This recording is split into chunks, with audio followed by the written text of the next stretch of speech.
Sometimes, cognitive dissonance, which used to be called contradiction, rings a gong so loud it knocks you off your chair. But if you're an android in this marvelous world of synthetic reality, you get up, put a smile back on your face and trudge on. Let's see. NSA is the most awesome spying agency ever devised in this world. If you cross the street in Podunk Anywhere, USA to buy an ice cream soda on a Tuesday afternoon in July, they know. They know if you sit at the counter and drink that soda or take it and move to the only table in the store. They know if you lick the foam from the top of the glass with your tongue or pick the foam with your straw and then lick it. They know if you keep the receipt for the soda or leave it on the counter. They know whether you're wearing shoes or sneakers. They know the brand of your underwear. They know your shaving cream and precisely which container it came out of.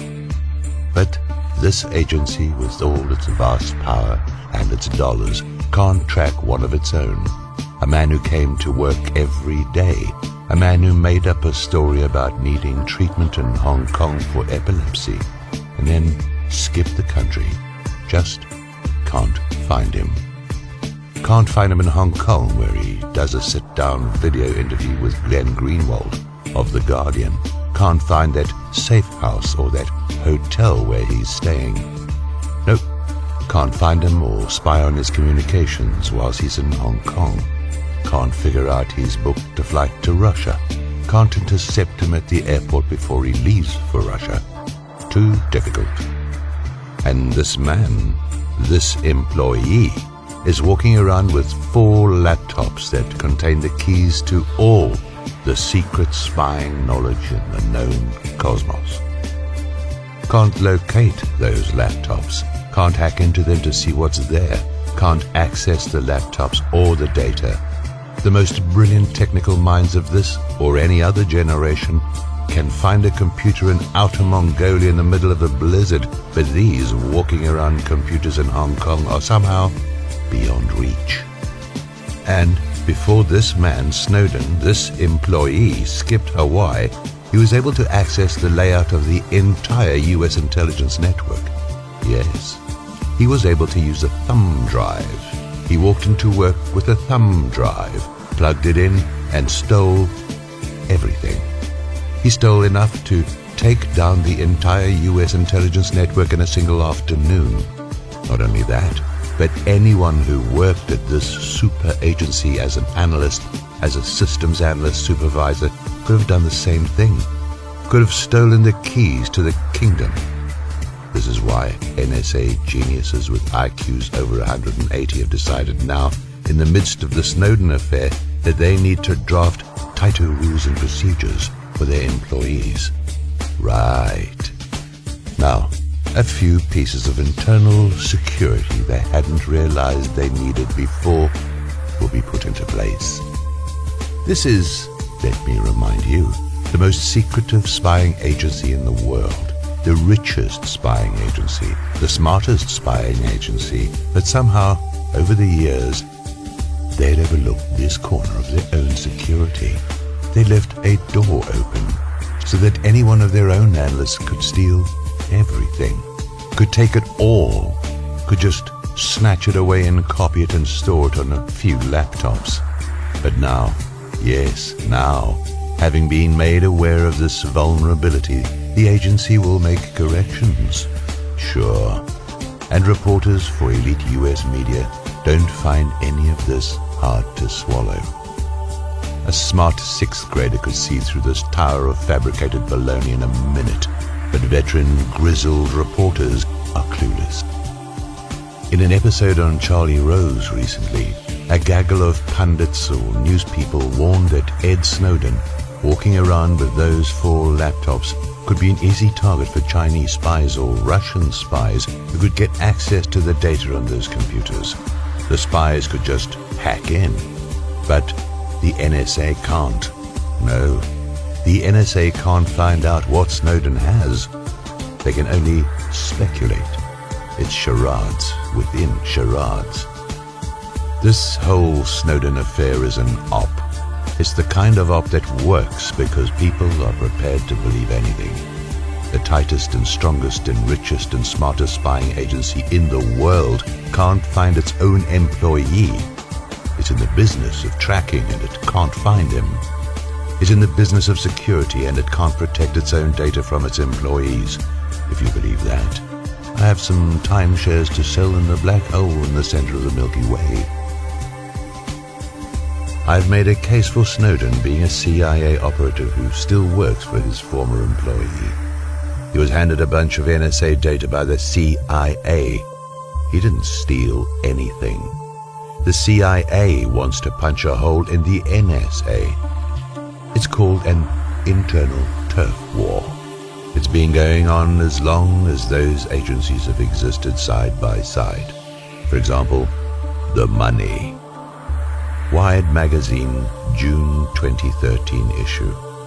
James Bamford, author of 3 books on the NSA, states, in April, as part of its 2014 budget request, the Pentagon, which rules the NSA, asked Congress for $4.7 billion for increased cyberspace operations, nearly $1 billion more than the 2013 allocation.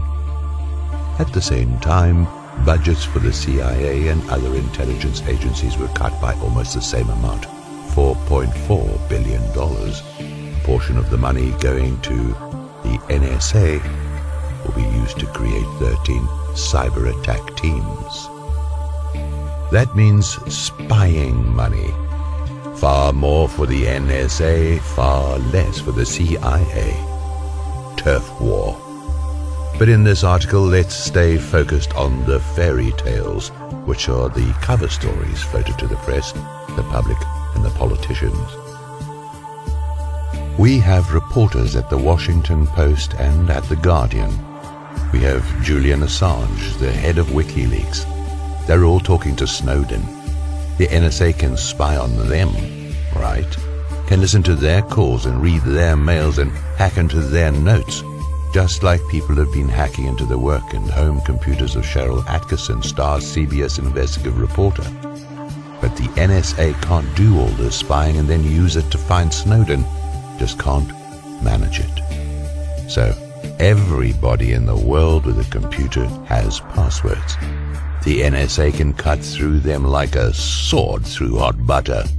But Assange and the Post and Guardian and Snowden must have super special passwords. They get these passwords by sending a stamped self-addressed envelope along with 25 cents and a top from a cereal box to the Lone Ranger. These passwords are charged with atomic clouds that obscure men's minds so that they cannot see or spy. They're immortal and invulnerable. The NSA can spy on anyone else in the world, but they can't get their foot in the door when it comes to the Post, the Guardian, and Assange. And if Snowden winds up in Ecuador, that too will become an insurmountable mystery. Nope, we don't know where he is. He's vanished. Ecuador has a Romulan shield surrounding it. The cloaking technology is way too advanced. Perhaps you recall that in the early days of this scandal, Snowden claimed he could spy on anyone in the US, including a federal judge or even the president, if he had their email addresses. But the combined talents of the NSA now can't spy on Snowden. I guess they can't find his email address. Snowden isn't the only savvy computer kid in the country. There must be 1 million people at minimum who can cook up email addresses that evade the reach of the NSA. Yes? What we have here are contradictions piled on contradictions, piled on lies. And in the midst of this, a whole lot of people are saying, don't look too closely. Snowden is a hero and he exposed the NSA and that's a wonderful thing. And a whole lot of other people are saying, Snowden is a traitor and he should be tried for treason or killed overseas. That's all you need to know. The truth? Well, the truth, as they say, is the first casualty in war. But in the spying business, the truth was never there to begin with. That's one of the requirements of the industry. Son, if you think you've lied before, you haven't got a clue. We're gonna tell you to do things that'll make your head spin. That's the game we're in. We're going to make you tell lies in your sleep. And these are the people the public believes. It's a beautiful thing. It really is. The fairy tales are made of sugar, and the public, the press, and the people eat them. And then they ask for more.